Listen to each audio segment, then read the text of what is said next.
A very sweet good morning all of you. How are you? I hope you all are fine. Students, जैसा कि हमने last class में क्या start किया था, कोलाइड स्टार्ट किया था, ठीक है। और फिर हमने क्या देखी थी, उनकी भी क्लासिफिकेशन देखी थी, ठीक है।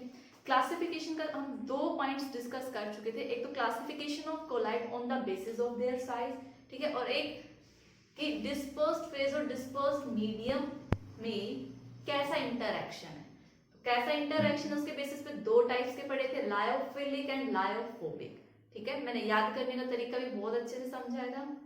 सो आज हम डिस्कस करते हैं अपने थर्ड टाइप की, मतलब थर्ड वो क्लासिफिकेशन की based on particle size of dispersed phase.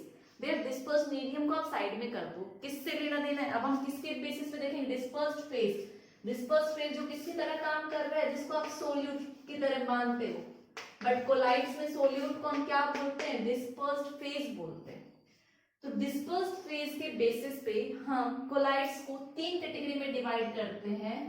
One is multi molecular colloid, second one is macromolecular colloid and third one is associated colloid. अब देखो वन बाय वन इनकी एक्सप्लेनेशन देखते हैं क्या है।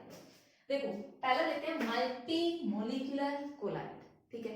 अब देखो अगर हम कोई एटम ले, एटम लिया, देखो सल्फर, ठीक है, आपको पता है सल्फर एसिड होता है, ठीक है। सल्फर का आपने एटम लिया, बट उसका साइज जो है वो कोलाइडल रेंज में नहीं, छोटा है।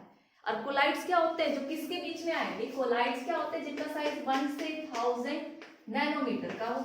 इस रेंज में पार्टिकल साइज आएगा तभी आपका कोलाइडल सॉल्यूशन बनेगा। तो एक्चुअल में होता क्या है कि हम एक एटम ना लेके, सपोज करो ये एक सल्फर का एसिड का एक एटम, बट हम एक एटम ना लेके बहुत सारे अगर एटम्स को क्या करा दे, इकट्ठा करा दे, एग्रीगेट करा दे। एक एटम था लेकिन हमने और बहुत सारे सल्फर डाल दिए, बहुत सारे सल्फर ने मिलकर एक बड़ा मॉलिक्यूल बना लिया और उस मॉलिक्यूल का साइज इस रेंज में आ गया। इट मींस बहुत सारे मॉलिक्यूल्स आपस में एसोसिएट हुए, एग्रीगेट किए हैं, तब जाके आपका क्या बना है, कोलाइड बना। तो उस कोलाइड को हम क्या बोलेंगे, मल्टी मोलिकुलर कोलाइड, ठीक है। तो आप इसकी जनरली इसमें कौन से एग्जांपल आएगा आपका, आप sulphur acid, sulphur sol, sulphur sol किसका एग्जांपल आपका, multi molecular colloid. Gold sol भी आपका क्या है, गोल्ड सोल भी किसका एग्जांपल है, मल्टी मोलिकुलर कोलाइड, ठीक है। तो आप अगर इसकी आप डेफिनेशन लिखना चाहो तो आप लिख सकते हो, the colloids in which, multi molecular की बता रही हूं पहले, द कोलाइड्स इन विच, ठीक है। इसके अंदर क्या होगा आपका, ए लार्ज नंबर ऑफ, क्या होंगे, बहुत सारे लार्ज नंबर के स्मॉल स्मॉल एटम आके एग्रीगेट करेंगे। ए कोलाइड्स इन विच, इन दोनों को बाद में डिस्कस करेंगे, ठीक है। अभी मैं इसकी बात कर रही हूँ, colloids in which large number of small atoms and molecules, atoms and molecules aggregate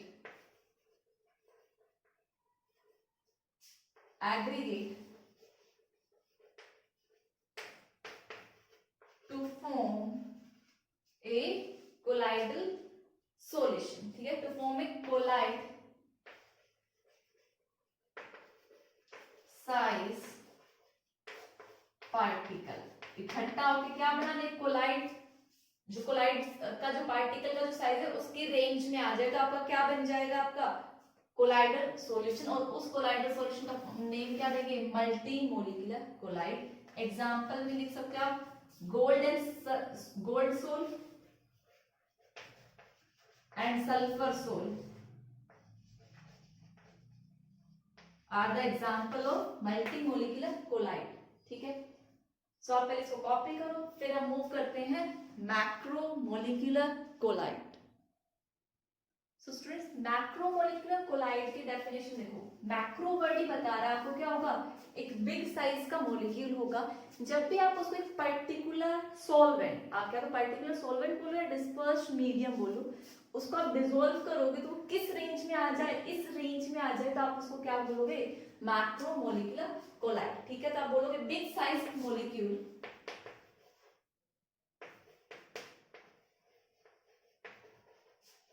molecule when dissolve in a particular solvent, ठीक है, dissolve in a particular solvent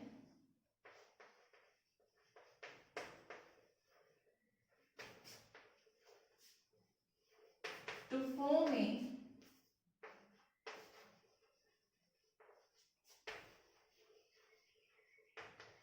collide size particle, ठीक है, क्या बना रहे हो, कोलाइड साइज पार्टिकल बना ले, is known as macromolecule colloid, ठीक है।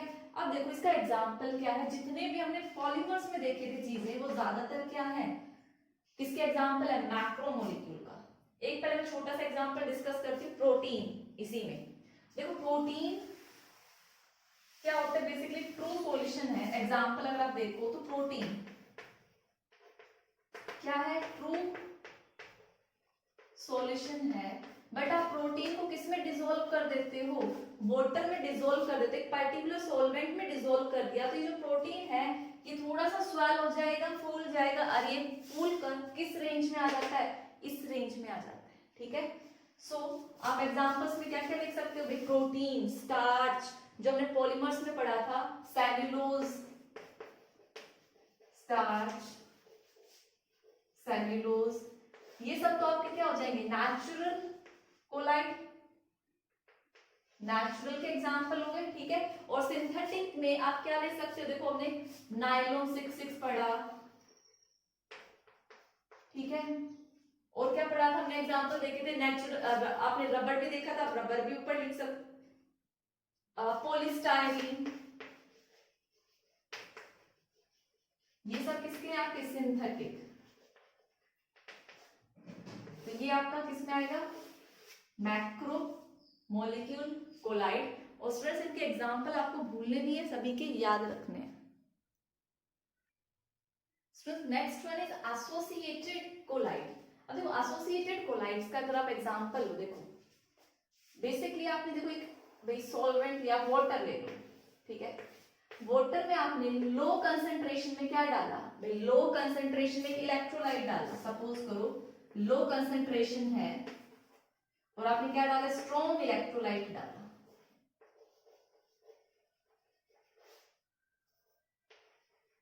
इलेक्ट्रोलाइट। सो जब उसकी कंसंट्रेशन लो थी तो वो किसकी तरह काम कर रहा था, वो ट्रू सॉल्यूशन की तरह काम कर रहा था। बट जब आपने कंसंट्रेशन लो से क्या कर दी, हाई कर दी, हाई कंसंट्रेशन कर दी, ठीक है, तो वो किसकी तरह बिहेव करने लग गया, कोलाइड्स की। भाई जब ज्यादा अमाउंट बढ़ा दोगे तो मॉलिक्यूल्स पास पास आके क्या करेंगे, एग्रीगेट हो जाएंगे, इकट्ठे हो जाएंगे, तो उस सॉल्यूशन को हम क्या बोलेंगे, एसोसिएटेड कोलाइड बोलोगे। कि जो लो कंसंट्रेशन पे तो किसकी तरह बिहेव करे, ट्रू सॉल्यूशन की तरह बिहेव करे, बट आप हाई अमाउंट में उसको डाल देते तो किसकी तरह काम करता है, एसोसिएटेड कोलाइड्स की तरह काम करेगा। जैसे भाई आप माइसेल फॉर्मेशन देखते हो, ठीक है, माइसेल फॉर्मेशन अगर आप थोड़ा सा डिटर्जेंट, सपोज एक चुटकी थोड़ा सा आपने किसमें डाला, बाल्टी में डाला, क्या माइसेल फॉर्मेशन होगी, झाग बनेगा, नहीं बनेगा। जब उसमें 2 चम्मच 3 चम्मच डाल दोगे तब क्या बनेगा, आपकी माइसेल फॉर्मेशन होगी, ठीक है। तो वही चीज इसमें, पहले वो ट्रू सॉल्यूशन था, बट जब आपने कंसंट्रेशन बढ़ा दी तो कौन सा बन गया, कोलाइड, सॉरी एसोसिएटेड कोलाइड बन गया। एसोसिएटेड कोलाइड को माइसेल्स भी बोलते हैं। तो आइए आप इसकी डेफिनेशन लिखते हैं, ठीक है। एसोसिएटेड कोलाइड्स को क्या बोलते हैं, माइसेल्स भी। अब क्या लिखोगे, देखो माइसेल्स में देयर आर सम सब्सटेंस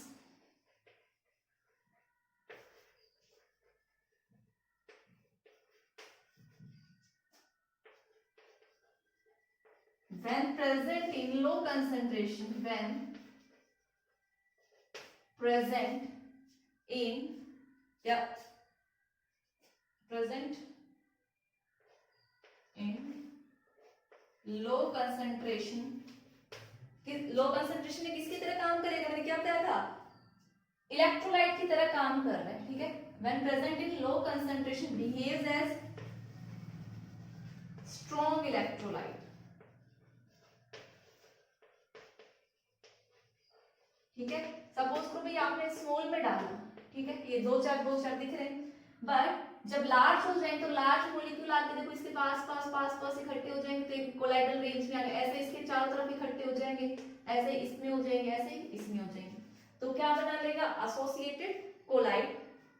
तो नेक्स्ट करेंगे, but at higher concentration, but at higher concentration, ठीक है, दे एग्रीगेट, इकट्ठे हो जाएंगे, दे एग्रीगेट टू फॉर्म, ठीक है, टू फॉर्म कोलाइडल साइज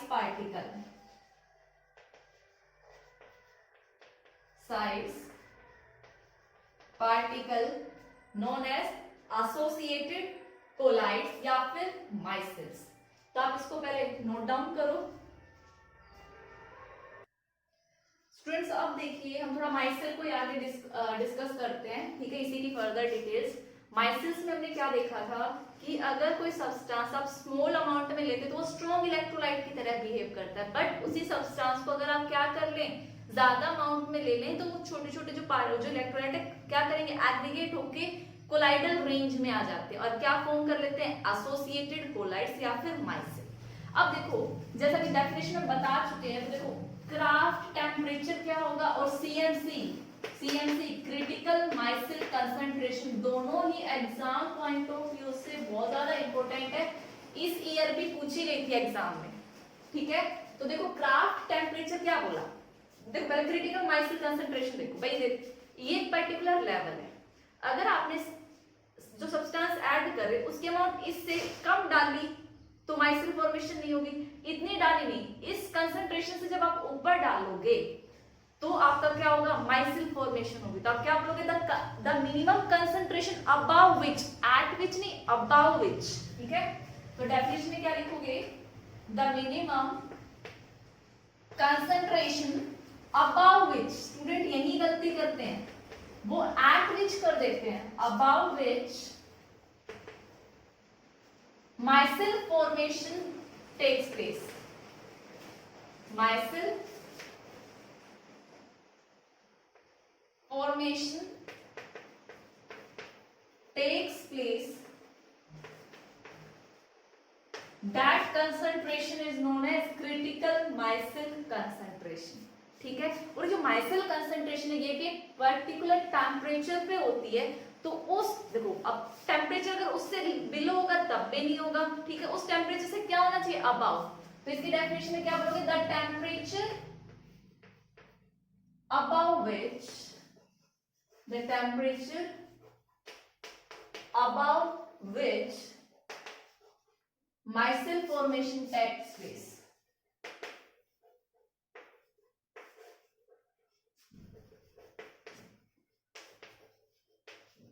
उस टेम्परेचर को आप क्या बोलोगे, क्राफ्ट टेम्परेचर, और ये दोनों ही डेफिनेशन एग्जाम में बहुत बार पूछी जाती है, ठीक है स्टूडेंट्स।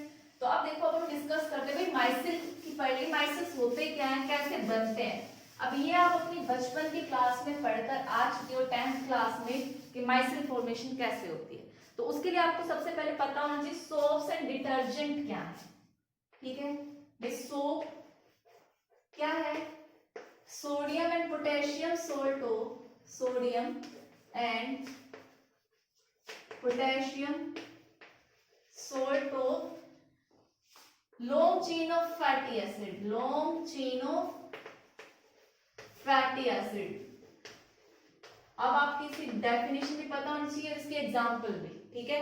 अब देखो अगर मैं इसके एग्जाम्पल की बात करूं तो मैं एग्जाम्पल ले रही हूं C17 H35 COON में देखो सोडियम या पोटेशियम भी हो सकता है, सोडियम भी, तो सोडियम लिया, और ये क्या है भाई एसिड है, फैटी एसिड CO नेगेटिव, किसका, लॉन्ग चेन का, ठीक है।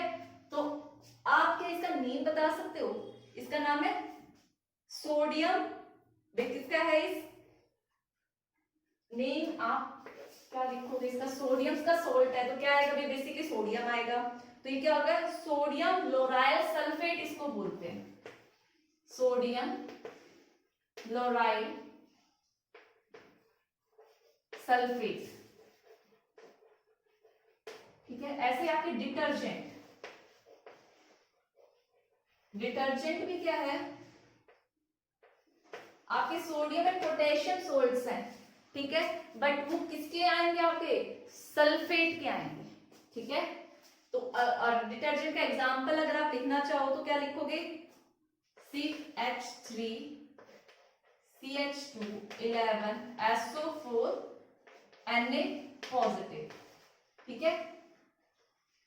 फर्क क्या है, ये long chain of fatty acids हैं और ये क्या है आपके सोडियम, ये सल्फोनिक एसिड के हैं। These are the long chain of sulphonic acid, sodium and potassium source of long chain of sulphonic acid और these are the sodium and potassium source of long chain of fatty acid, ठीक है।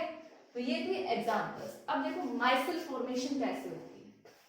भाई आप जब भी कुछ खाते हो, खाना वाना, भाई फेवरेट चीज खा रहे तो आप लोगों को सब्र तो रहता नहीं है, ठीक है। क्या करते हो, जल्दबाजी में कुछ ना कुछ गिरा देते हो अपने कपड़ों पे, ठीक है। सपोज करो भाई खा रहे थे आप, ये आपकी प्यारी सी टी शर्ट, ठीक है, खाते खाते क्या गिर गया, पिज्जा वीजा जो भी आप खा रहे थे वो गिर गया। अब उसमें पता है खाने में क्या होता है, ऑयल होता है, ठीक है, मीन्स यहाँ पे दाग लग जाएगा, ऑयली सब्सटेंस स्टिक कर गया। अच्छा एक चीज हो रही थी स्टूडेंट, बताना मैकेनिज्म से पहले सोप के बारे में, इसको हम बाद में डिस्कस करेंगे। अभी मुझे याद आया भी, जो हम लोग सोप हो या डिटर्जेंट हो, उसको रिप्रेजेंट करने का तरीका क्या है, ये है, ये आपका क्या है पोलर पार्ट और ये क्या है आपका नॉन पोलर पार्ट, ठीक है। जो हमने क्या लिखा था, जैसे C17 H35 COON लिखा था ना, तो देखो ये पॉजिटिव है ये नेगेटिव है, तो ये वाला पार्ट आपका पोलर पार्ट है और ये जो पीछे बच गया लॉन्ग चेन, ये आपका non polar part. Non polar part को हम क्या बोलते हैं, hydrophobic, hydrophobic.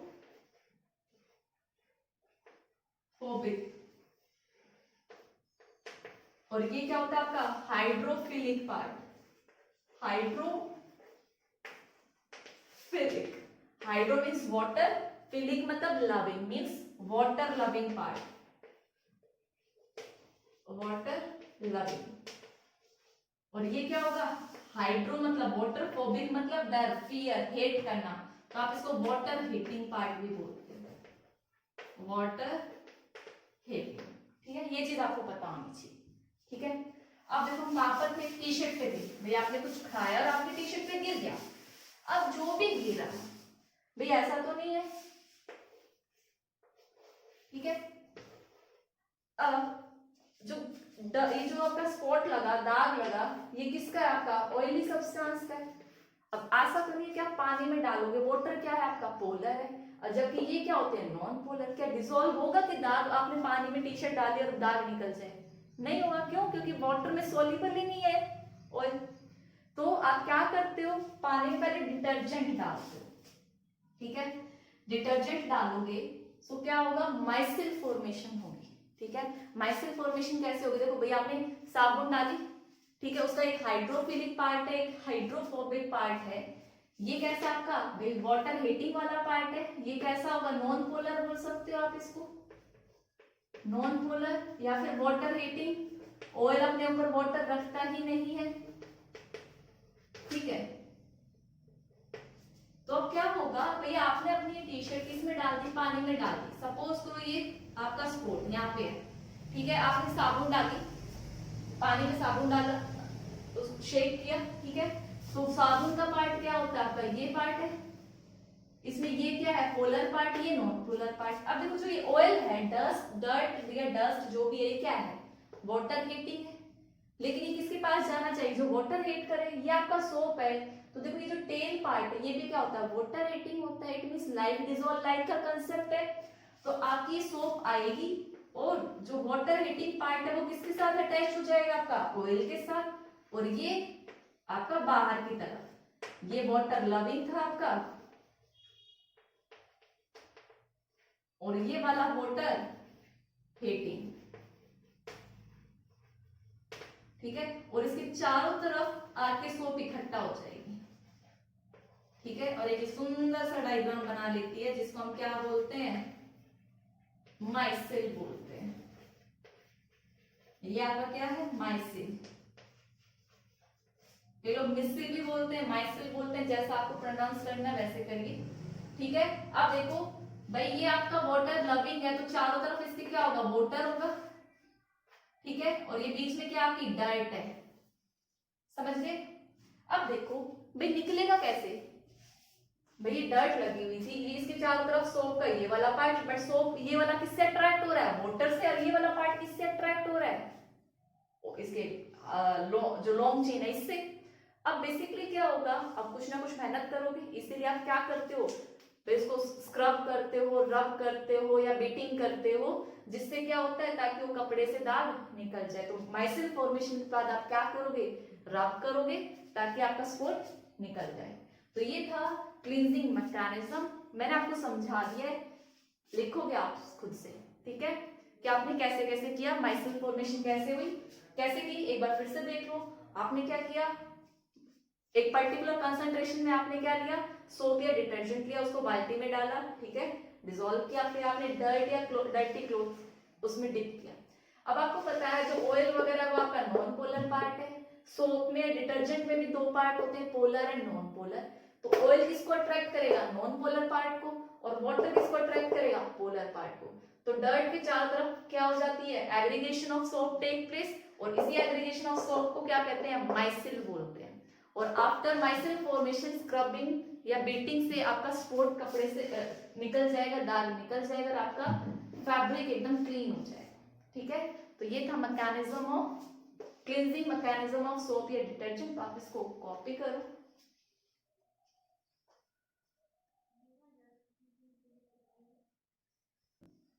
Students now come to the preparation of colloid. हमने अभी थोड़ी देर पहले क्लासिफिकेशन फिनिश किया था, क्लासिफिकेशन के बाद move on preparation of collide.